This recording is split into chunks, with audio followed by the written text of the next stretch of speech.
Pois é melhor perder uma parte do seu corpo do que o corpo inteiro ser jogado no inferno.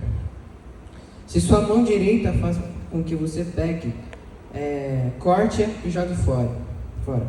Pois é melhor perder uma parte do seu corpo do que o corpo inteiro ir para o inferno. A gente tem muita coisa para analisar nesse versículo, né? É muita informação, né? E acho que o primeiro tópico que a gente precisa pegar é que quase todos os pecados, na verdade, eles são planejados, né? A gente vê que uma mentirinha, ela não surge do nada, ela é planejada. A gente vê que tudo parte de um pensamento que você alimenta, é um ressentimento guardado, é um clique aparentemente inocente, mas que nos leva ao pecado, é uma conversa que passa do limite, uma conversa indecente, né, que passa do limite, uma curiosidade sem filtro. Então tudo começa com uma sementinha, tudo começa com algo que a gente alimenta, né? Então o que Cristo está falando não é só as nossas ações, mas ele pega algo mais profundo, que é o nosso coração. É onde tudo começa. Quem já ouviu aquela frase de que o coração é enganoso? Beleza. Isso é uma verdade bíblica. Mas o que a gente tem que entender é que a cultura do reino, ela não está focada só no comportamento visível, mas sim numa transformação interior, né? Uma transformação invisível. Então vamos aos exemplos que Jesus pega. Ele pega o não matarás. Mas você pode chegar em mim e falar assim: pô, Natan, eu não vou matar ninguém. Pô, é óbvio. Mas a questão é que Jesus, ele já chega e fala: quem odiar o seu irmão já matou ele no interior. Então a questão se entende que o odiar está na mesma prateleira que o assassinato? Entende? A gente já ouviu aquela frase que não existe pecadinho e pecadão. Mas isso é algo mais profundo, porque o pecado não está só no nosso agir, mas também no que a gente alimenta aqui dentro. Então a gente precisa lembrar que o nosso Deus é um Deus de amor, não de ódio, né? Por mais que a pessoa já tenha feito muita coisa ruim pra gente, a gente não deve odiar essa pessoa, né? E Jesus nos trouxe um novo mandamento: amai teu próximo como eu os amei. Então a palavra também, ela enfatiza uma coisa muito interessante, que é como você pode amar o seu irmão, odiar o seu irmão, mas amar a Deus. Não tem como as duas coisas encaixarem. Se você não ama o seu irmão, você não consegue amar o teu Deus. Porque se Jesus nos deu um novo mandamento de amar o teu próximo e a gente não faz isso, a gente já quebrou o mandamento mais importante que ele diz. E a Bíblia ainda ressalta em 1 João 2,4, né? Se alguém diz, eu o conheço, mas não obedece os seus mandamentos, é mentiroso e nele não há verdade. Então a gente entra num conflito aí. E é o que eu falei. Como você pode odiar seu irmão, mas amar a Deus? Não dá. Não dá. Então aquela pessoa na qual você tem uma leve raiva, ou às vezes nem sabe explicar o porquê, você só não vai com a cara da pessoa, mas quando você ouve o nome da pessoa, quando a pessoa chega perto de você, você já revira os olhos, você já bufa, você não aguenta ouvir sobre a pessoa. Desculpa te informar, mas você está em pecado. Então, mostrar desgosto, odiar, não gostar da pessoa, você pode não gostar das ações dessa pessoa, mas não gostar da pessoa, odiar a pessoa, isso sim é pecado. Assim também o adultério. Mas eu acho que aqui o adultério não encaixa muito na nossa situação de adolescente. Então vamos pegar algo mais moderno. Eu vou falar bem abertamente aqui, algo que muitos jovens pegam: pornografia. A pornografia não é um pecado na qual você cai, você simplesmente despenca, você se joga. Não tem como você estar andando na rua e falar: putz, caí na pornografia. Não tem. Você planeja, você cultiva, sabe? Você precisa de um momento oportuno. Você planeja: meus pais vão sair, vou ficar sozinho em casa, aí no momento que eles saírem eu vou, sabe? É planejado. E às vezes a gente nem percebe que a gente está planejando. Às vezes é muito no automático. Então, não só isso, mas quando Cristo fala, quando você já olha para alguém, então meninos, quando você olha para uma menina e já pensa coisas erradas, você olha como um objeto, você olha como uma bisteca, não dá, sabe? Então quando você olha assim para uma garota, objetificando ela, isso também não vale só para garotos, mas acho que é o que cabe mais, você já pecou em seu coração. Tudo bem você sentir atração, acho que isso é algo normal do nosso corpo. A questão é quando a gente olha já com olhos errados, sabe? E isso eu acho que é algo que a gente precisa prestar atenção, porque o coração é onde nasce tudo que é ruim em nós, sabe? É onde nasce o desejo do pecado, até porque o coração é enganoso. Mas o que não é novidade é que o mundo ele já prega o ódio. A cultura do reino já prega o ódio, que é o que a gente pegou de exemplo de Cristo aqui. O mundo hoje em dia, o ódio virou entretenimento, ou seja, cancelamento é uma coisa que eu não gosto. Eu parei de usar Twitter, eu ainda tenho um aplicativo, mas eu não abro. Twitter é só ódio. Não tem como você abrir o Twitter e não ter pelo menos um post declarando ódio para uma pessoa, para um político, para um artista. Não tem. Exposição pública, comentários agressivos, discussões nos stories, responder à altura. Uma coisa que eu também não gosto mais é polêmica gospel. De pastor, sabe? Tipo assim, não sei se vocês viram, mas teve uma polêmica do Nick Moretti essa semana, em uma fala dele. E cara, eu fui ver nos comentários, óbvio que eu tenho minha opinião formada, mas cara, eu fui ver nos comentários, em vídeos, em stories, pessoas mandando pra mim, e ficava tipo, gente, quanto ódio, o cara só errou numa fala, mas tipo, as pessoas hoje em dia, e eu acho que o cristão, ele é muito bom nisso, ele consegue ser melhor do que o pessoal do mundo, em carregar ódio, sabe? Hoje o cristão, qualquer um errinho de outra pessoa que é cristã, ele já apedreja, sabe? Ele já pega a pedra e fica assim, ó, sabe? Isso me dá muita tristeza. Óbvio que eu já fiz isso e às vezes eu caio nisso, mas a questão o cristão ele sabe fazer isso melhor do que o pessoal do mundo, de declarar ódio, de expor o ódio, sabe? Não, porque a pessoa errou. Não, porque, poxa, aquilo é inadmissível, né? Então, a gente vê que pequenos ressentimentos guardados, principalmente com um amigo, com uma pessoa aqui da igreja, principalmente, ressentimentos guardados viram grandes explosões. E o cidadão do reino não deve permitir que seu coração vire um depósito de amargura, né? Então, tá conseguindo entender, gente? A questão não é só o nosso agir. O nosso agir é só concluir o trabalho. As nossas atitudes é simplesmente só concluir o trabalho do que já foi cultivado no nosso coração. Porém, a gente também tem a batalha interna, né? Jesus não está criando uma nova lista de regras, mas ele está dizendo, eu quero o seu interior. Em Romanos, em uma parte de Romanos, se não me engano, ele fala, né, que a gente que tenha a renovação da nossa mente e do nosso coração. Então, Cristo, ele quer nos moldar aqui dentro, porque ele sabe que a fonte do problema é aqui dentro. Provérbios 4:23 diz, sobretudo o que se deve guardar, guarde o seu coração. A gente falou isso numa série atrás, não lembro se foi dezembro ou janeiro. E isso é a maior realidade. Eu acho que isso é a passagem mais terapêutica, que assim, é psicologia pura. Guarde o seu coração, porque o que você cultiva aí dentro vai resultar nas suas ações. E a psicologia fala, né, sobre tomar cuidado com o que a gente alimenta nos nossos pensamentos. E o que a gente pensa é fruto do que a gente sente muitas das vezes.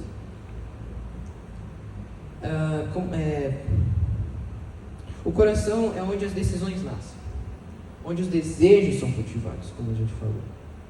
É onde as escolhas são formadas antes de virarem atitudes. Então não podemos ignorar o que acontece dentro de nós. A gente tem que estar em todo o tempo em alerta do que a gente está pensando, não deixar só rodar em pensamentos automáticos. A nossa geração, ela é acostumada a pensar em coisas automaticamente, por isso muita ansiedade, por isso muita angústia que gera dentro da gente. Então a gente não pode ficar remoendo, a gente tem que ficar em alerta, prestar atenção no que a gente está pensando, no que a gente está fazendo, no que a gente está falando. Alguém já ouviu falar da expressão, da palavra metanoia? Alguém sabe o que é metanoia? Já ouvi falar. Metanoia é uma mudança de dentro para fora. E é isso que Cristo quer fazer. Metanoia é o que eu falei, é a mudança de dentro para fora. Então Cristo, ele nos molda primeiro aqui dentro, para que haja uma transformação nas nossas ações. Por isso que a Bíblia enfatiza muito sobre o nosso interior. Ele enfatiza numa profundidade, né? Eu falo que relacionamento com Cristo, ela não pode ser rasa. Você tem que mergulhar na palavra, para você realmente entender o propósito de tudo aquilo, de entender o caráter de Cristo. Porque Cristo, ele não quer só que você mude suas ações, mas ele quer mudar o seu interior. E a gente vai falar no quarto tópico, a pureza em uma era hiperexposta, né? Nunca foi tão fácil pecar com os olhos hoje em dia. A gente usou o exemplo da pornografia, por exemplo. Hoje em dia, cara, o mundo, ele prega muito que é normal, sabe? Isso em contexto geral de pecado, né? Que é normal, que todo mundo faz. Às vezes a gente cai nesses, né? Quando a gente pensa, quando a gente está batalhando contra a tentação, principalmente, a gente também pensa dessa forma. Mas o mundo, ele já prega automaticamente que tudo é normal, todo mundo faz, ou todo mundo vê. Nem todo problema, nem tem problema se for só um pouco, né? É só um conteúdo. Então, a gente tem que parar de banalizar o pecado, sabe? A gente tem que parar de passar a mão. Tem que parar de falar, só mais uma vez.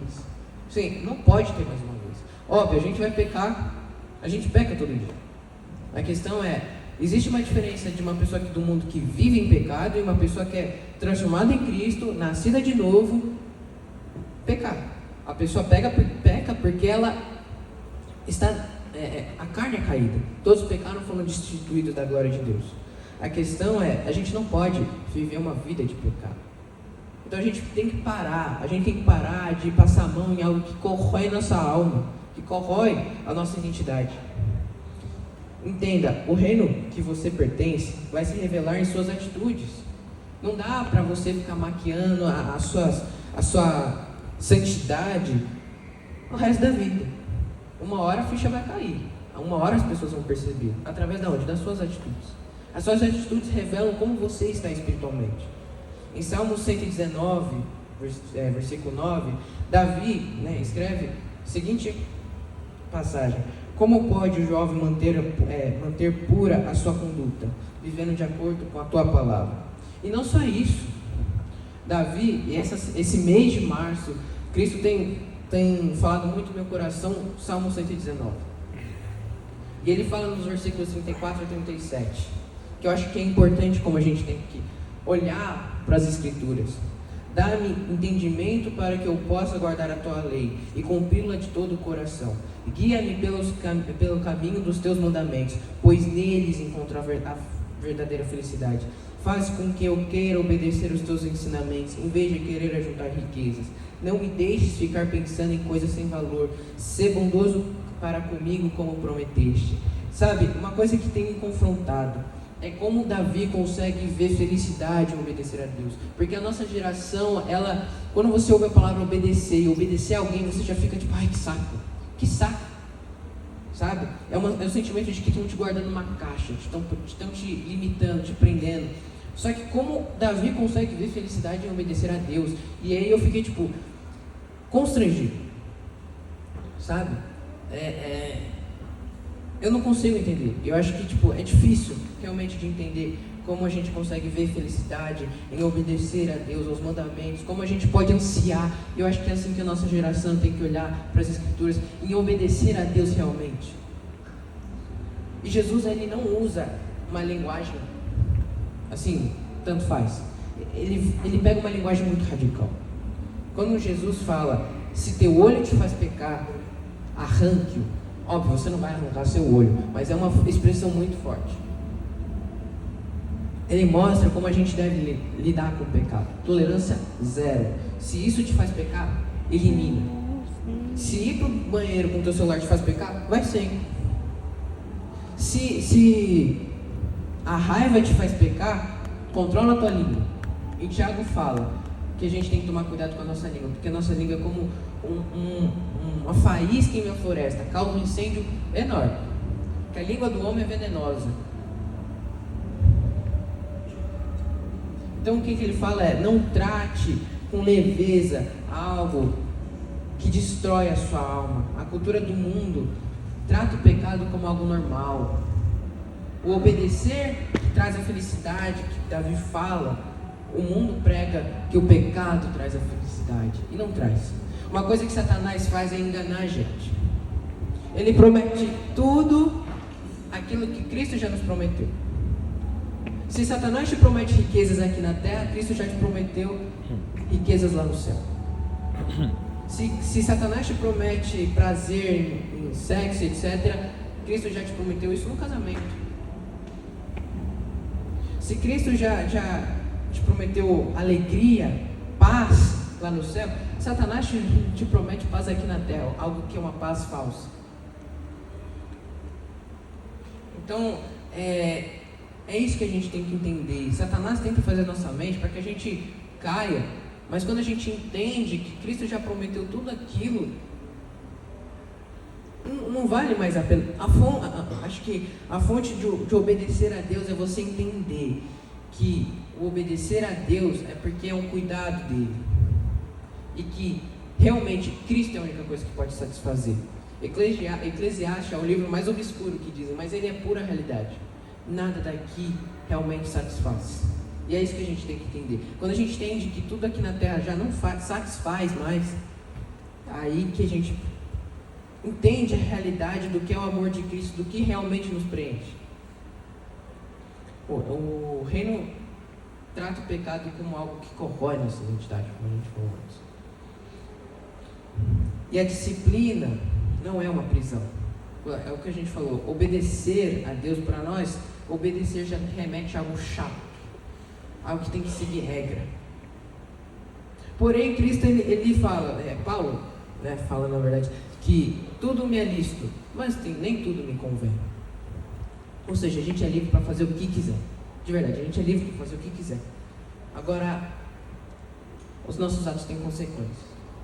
O pecado nos traz uma consequência, obedecer a Deus nos traz outra consequência. E muitas das vezes na nossa adolescência a gente confunde limite com repreensão, né? Então, quando nossos pais não deixam a gente fazer alguma coisa na qual a gente quer, não ir para tal lugar, não ir para tal festa, não andar com certas pessoas, a gente fica, ai que saco, o cara não larga do meu pé, pô, deixa eu viver. E Cristo ele faz a mesma coisa. Mas por que os pais fazem isso? Porque ele sabe que é melhor para nós, ou ele sabe que isso não é bom para a gente. Então, Cristo ele faz a mesma coisa. Ele sabe o que é melhor para você. Ele sabe que você seguindo o que ele disser, você vai ser realmente completo nele. Porque Deus sabe o que é melhor para nós. E Deus nos mostra o que é pecado por dois motivos. Primeiro, ele sabe que esse caminho nos leva à morte. O caminho do pecado é a morte, o salário do pecado é a morte. E o pecado, ele é simplesmente a distorção de tudo que Deus criou. Tudo. A gente vê que, por exemplo, quando a gente fala de se guardar até o casamento, etc., o mundo ele prega que, não, seja feliz, faz antes, pra quê? Né? Mas Deus vê um cuidado para nós. E a gente precisa realmente entender o que Davi fala. Guia-me pelo caminho dos teus mandamentos, pois neles encontro a felicidade. É isso que a gente tem que focar. A palavra de Deus não veio para nos prender, mas como Paulo disse, tudo me é lícito, mas nem tudo me convém. Deus não cria limite para nos roubar, para nos prender, mas Ele faz isso para preservar o nosso propósito. A liberdade não é você poder fazer tudo aquilo que você quer. Liberdade, na verdade, é você poder dizer não àquilo que te mata. É você ter a liberdade de escolher fazer o certo. Sabe, se você pegar o pessoal do mundo e nós cristãos, chega para uma pessoa do mundo e fala assim: vamos fazer o seguinte, uma semana, sem falar palavrão, sem cair no que a gente fala que é pecado. Faz uma semana para largar isso. As pessoas não vão conseguir. Quando a gente percebe que a gente está preso no pecado, é onde a gente percebe que a gente perdeu a nossa liberdade. Então, a banda, se quiser subindo, já estou acabando. Então, do que você tem se alimentado ultimamente? Do que você tem alimentado a sua alma? Né? Então, o que você assiste? O que você tem consumido? O que você tem salvado no seu celular? O que você tem feito quando está sozinho? Quando não tem ninguém te olhando? O que você compartilha com seus amigos? O que você tem conversado com seus amigos? E quem tem sido seus amigos? O coração puro é provado quando ninguém está olhando. Sabe que quando você está sozinho, Deus está contigo. Você não está sozinho. A cultura do reino não é sobre reputação. Reputação pode ser fingida, pode ser camuflada. É sobre pureza, integridade. Quem é que você está sendo quando você está sozinho? Os pequenos atos nos levam a entrar numa vida de pecado. Então, por exemplo, uma musiquinha nos notas dos stories, nos notas do Instagram, musiquinha quando você posta nos stories, uma música que fala totalmente tudo aquilo contrário que a palavra prega, uma foto meio indecente, uma fala meio que não cabe um cristão falar, uma música que você ouve, uma série na qual não convém assistir. É isso que a gente tem que começar a cortar aos poucos. Aquilo que vai alimentando, que a gente nem percebe, mas que vai alimentando devagar, pouquinho a pouquinho, o nosso interior. Mas a boa notícia é que o mesmo princípio funciona para o bem. Sabe? Eu acho que pequenas decisões diárias de pureza constroem um coração forte. E é isso que a gente tem que analisar no nosso interior. O que a gente tem alimentado? Porque o que a gente alimenta é que resulta no coração puro ou não. Sabe? Teve uma época no passado na qual eu estava tendo muitas conversas indecentes. E eu acho que isso que me levava muito a alguns pecados na qual eu não queria cair. Mas era o que eu estava alimentando. Não tem como você parar algo sendo que você alimenta isso todo dia. Então a conclusão é: no mundo contaminado, o coração puro é uma revolução silenciosa. A cultura do reino não começa. A cultura do reino começa no invisível, não no visível. Não só nas suas ações, mas começa primeiramente no seu interior. Antes de Deus mudar o mundo ao seu redor, Ele muda o que está dentro de você. Enfim, vamos. Abaixa sua cabeça, feche seus olhos. Senhor, muito obrigado por mais um dia. Pai, obrigado por um dia no qual o Senhor falou nos nossos corações. Que a gente possa sair daqui transformado, Pai. Que a gente possa, Pai, começar a ter uma disciplina no sentido de eliminar aquilo que nos afasta do Senhor, Pai. Que a gente possa ter felicidade, encontrar felicidade em obedecer os seus mandamentos, Pai, assim como Davi fala, Pai. Que a gente possa ter essa fome, essa sede de te obedecer, de buscar mais de Ti. Que a gente possa, Pai, buscar mais o Teu interior, conhecer o Teu caráter, Pai. Que a gente não fique só na superfície das palavras da Bíblia, Pai, mas que a gente possa mergulhar na Tua palavra, mergulhar cada dia no Senhor, Pai. Nos proteja de todo mal, nos livre de tentações, Pai. Nos ajude a passar por elas, Pai. Que a gente possa, Pai, perceber na hora de fugir ou na hora de resistir ao pecado, Pai. Nos ajuda, nos fortaleça, Pai. Senhor, perdoa os nossos pecados, perdoa as nossas falhas, todas as vezes que a gente tem alimentado o pecado, toda vez que a gente tem buscado distância do Senhor, Pai. E o Senhor cada vez estende a mão, nos ergue de novo, Pai. O Senhor nos levanta e fala, vamos lá, continue. Mas que a gente possa fazer a nossa